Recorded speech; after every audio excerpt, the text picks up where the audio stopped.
Hello, designers. Today we are going to talk about the Chicago School of Architecture.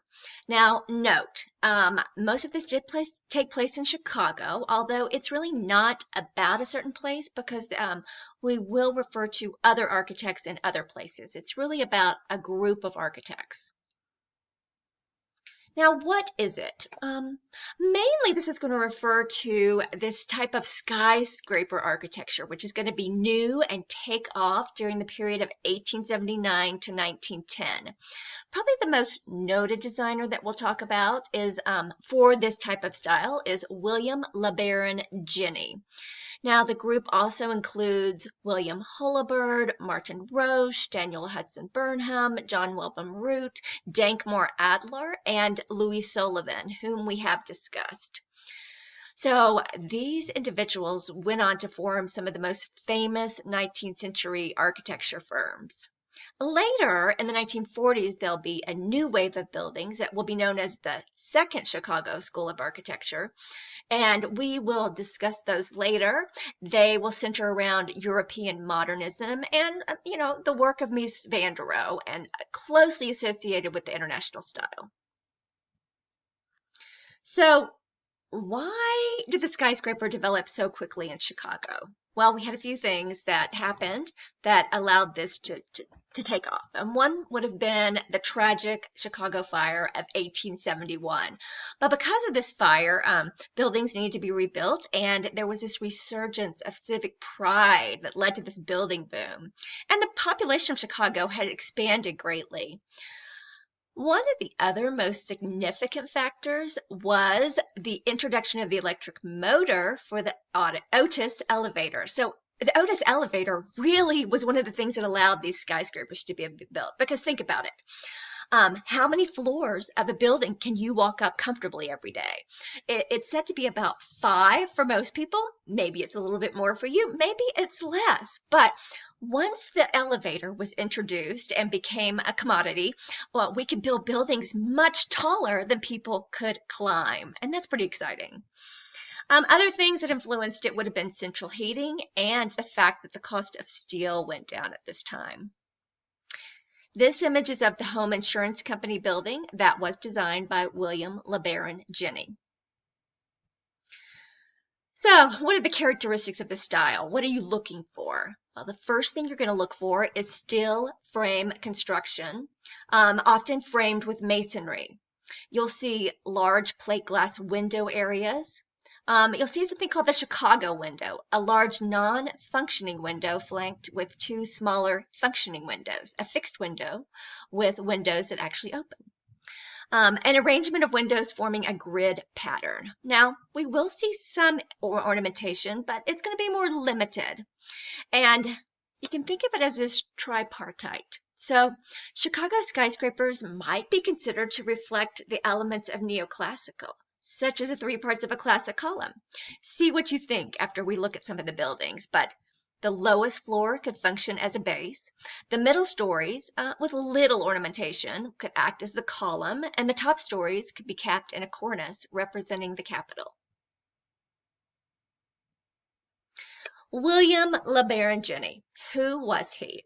So he was an American architect and an engineer, and he designed many of Chicago's skyscrapers. He lived in other places before he moved to Chicago. Let's see, he studied in the U.S., he attended Harvard, then he went to Paris and studied there. He actually came back and taught in the architectural program at the University of Michigan. And let's see, he's best known for his unprecedented design, the Home Insurance Building in Chicago in 1882.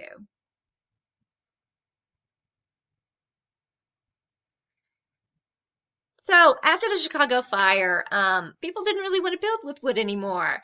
And so this idea of building with steel was very attractive to people. Now, the typical load bearing of masonry posed problems to create a very tall building, but steel is lighter than masonry.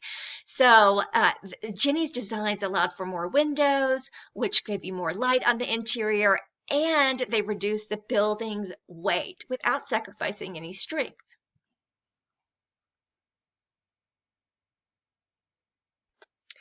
Here are two examples of Ginny's buildings, the Lighter 1 and the Lighter 2 building, which are also known as the Sears building and the Sears and Roebuck and Company building. And these were designed for the department store. Unfortunately, they've been demolished.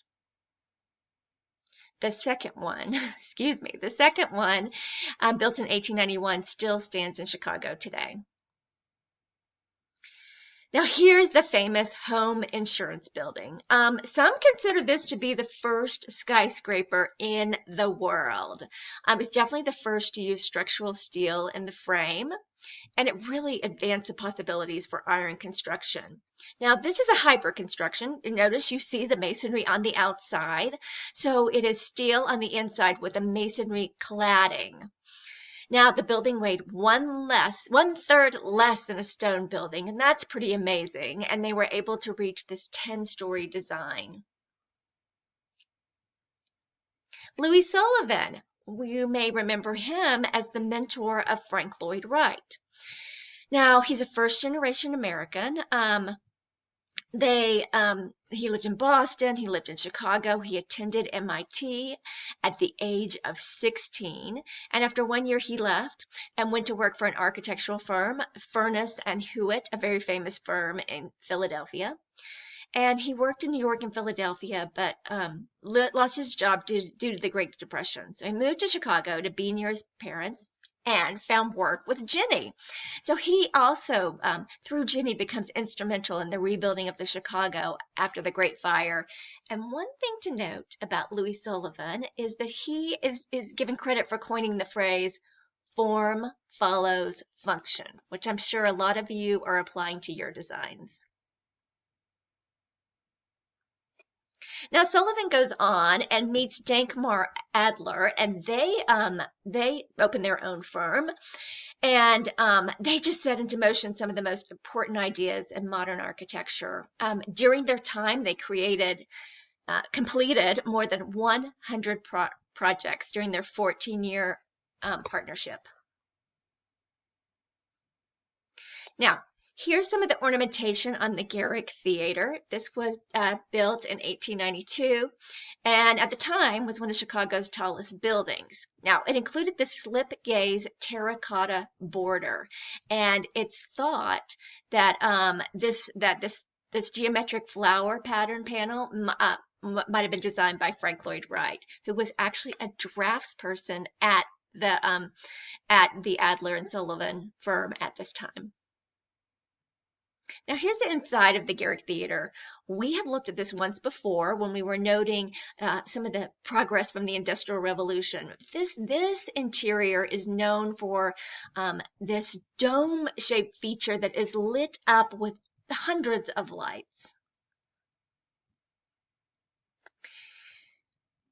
Here's another Sullivan building. This is the Schlesinger and Meyer department store, 1899, known today as a Sullivan Center. So let's break this down. It's how this building is what materials are used. So Sullivan used cast iron ornament inspired by nature, which is common to his designs, and he used that on the first floor. Then he has a sculptural white terracotta in the middle and upper floors. And this building really illustrates many of his theories on the design of tall buildings. Here's the Auditorium building, 1889. And I think you can tell that he looked to Roman architects' ideals, that a structure must be solid and useful. And I think you can see some Romanesque details in the building. Here's the Wainwright State Office building, 1891. Now, Sullivan wrote about his desire to the height of the building. The building must be tall, every inch of it tall. The force and the power of altitude must be in. The glory and pride of exaltation must be in it. It must be every inch a proud and soaring thing, rising in sheer exaltation from the top. It is a unit without a single dissenting line. Sounds like a manifesto, right? So here's some of the details of the Wainwright building, and this once again shows us this use of this ornamentation that refers to nature. The embellishment of the building is terracotta. It was a very popular building material at the time, and it has those naturalistic, organic designs that Sullivan is known for. This is Louis Sullivan's row house in Lincoln Park. It hit the market in 2015. This home has original wood molding and fixtures with original stained glass windows. And when it was sold in 2015, it was built in 1885. It sold for 1.285 million. So the Chicago School, we'll look at this building last, the National Farmers Bank. But just remember this, the Chicago School is the idea of the creation of skyscrapers, which were possible to do because of the elevator. And I guess Louis Sullivan is the most notable, and it definitely used these natural elements as ornamentation on his skyscrapers.